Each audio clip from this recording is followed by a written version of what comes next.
What happens next for interest rates is crucial for bond investors. A top regulator from the Securities and Exchange Commission warned that investors holding municipal bonds could see, quote, Armageddon if interest rates spike. The SEC's Don Gallagher also said that more high-profile bankruptcies like the ones in Stockton and San Bernardino, California, are also adding risks to the muni bond market.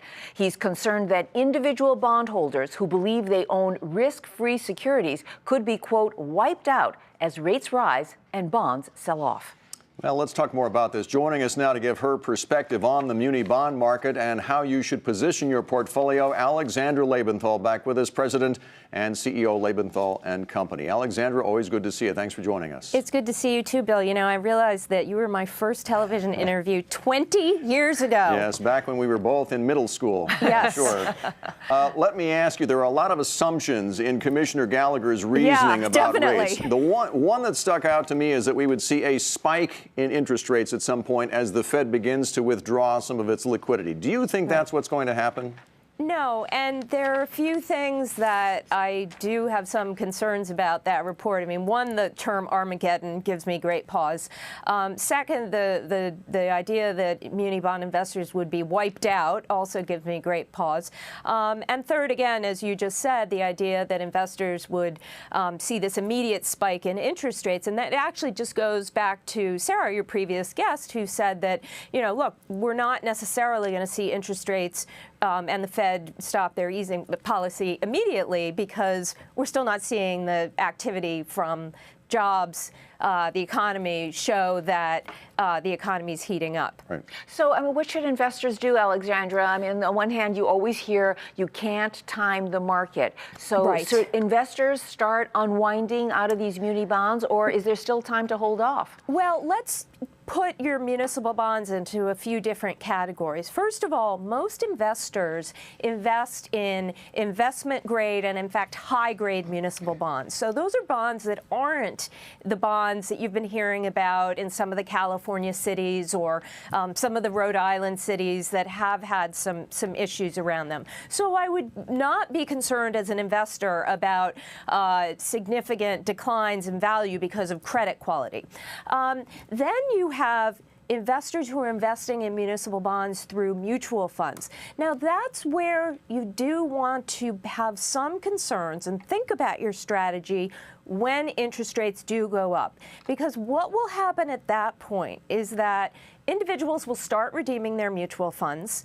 The manager of the mutual fund will start having to sell bonds in order to meet the redemptions. The more redemptions that happen, the more bonds the mutual fund manager will have to sell. And it sort of becomes this self-fulfilling prophecy, this snowball that builds up that will drive bond prices down. And remember that in a mutual fund, you have no maturity. So that's where investors could see their principal value go down precipitously. So are you arguing for an investor to hold muni bond funds as opposed to the individual bonds themselves? I would argue for investors to be holding either individual bonds or, if they have enough money, to be investing in separately managed accounts where they have a portfolio manager that manages their account directly in bonds and buys and sells bonds according to what their needs are.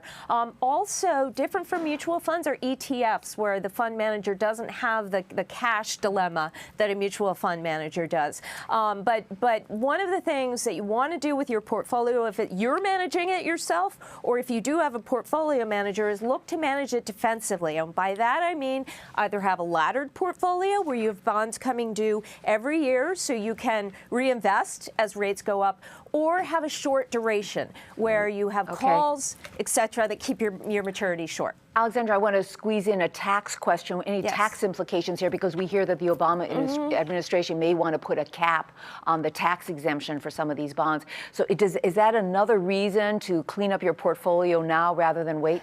Well, I don't know that it's another reason to clean up your portfolio, but it's certainly something to keep on the radar screen. You know, obviously with everything that's going on in Washington, everything is on the table. And with each budget that comes out, there's this proposal that there would be a 28% cap on deductions so that essentially no investor would be in a lower bracket than the 28% tax bracket. So that means that you couldn't essentially have all municipal bond income, tax-free income, that would put you in no tax bracket. And in essence, that would therefore be a tax on municipal bonds. Right. Mayors and governors are fighting this very, very aggressively. And each time they seem to get it out of the budget proposal, and then a new budget proposal comes out, and it's back in.